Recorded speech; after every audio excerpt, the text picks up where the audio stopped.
warahmatullahi wabarakatuh. Perkenalkan, nama saya Iqmar Robil Hakim dengan NIM 34022220435. Saya dari kelas karyawan manajemen A.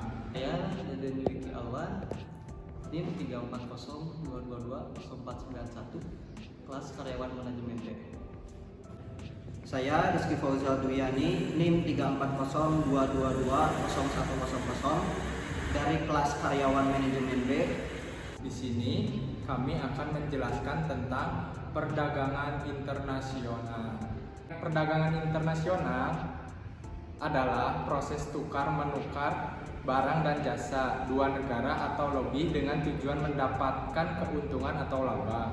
Lalu, hubungan perdagangan internasional dengan ekspor dan impor. Ekspor mengirimkan atau menjual barang ke negara lain.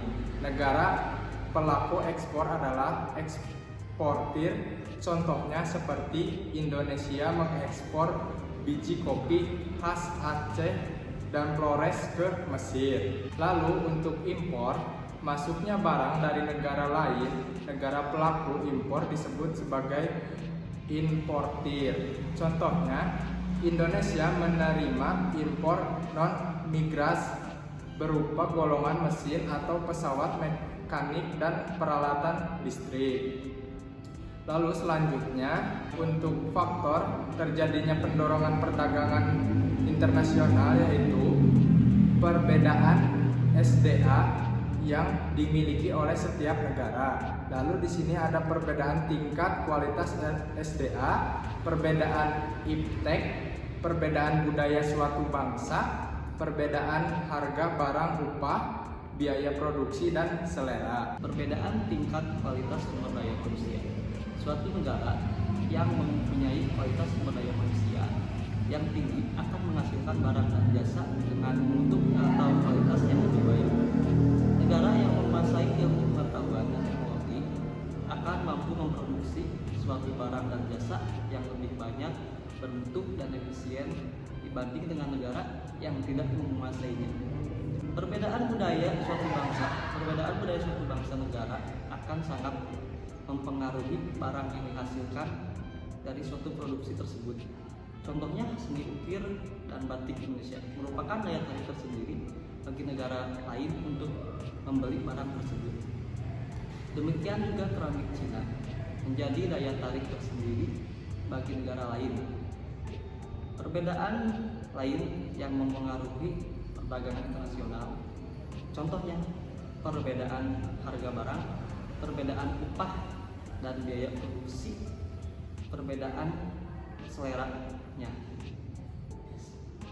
Manfaat perdagangan internasional. 1. Mempererat hubungan antar negara baik secara bilateral maupun multilateral. Kedua, setiap negara dapat memenuhi kebutuhan barang dan jasa.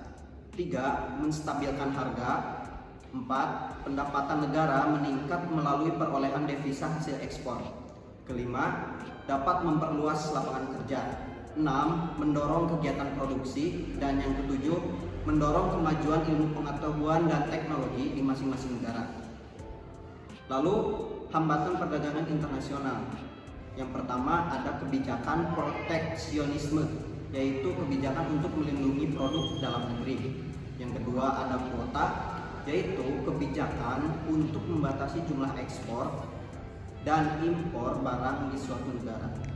Yang ketiga, tarif pajak, yaitu pungutan yang dibebankan untuk semua barang yang melewati negara baik keluar ataupun masuk.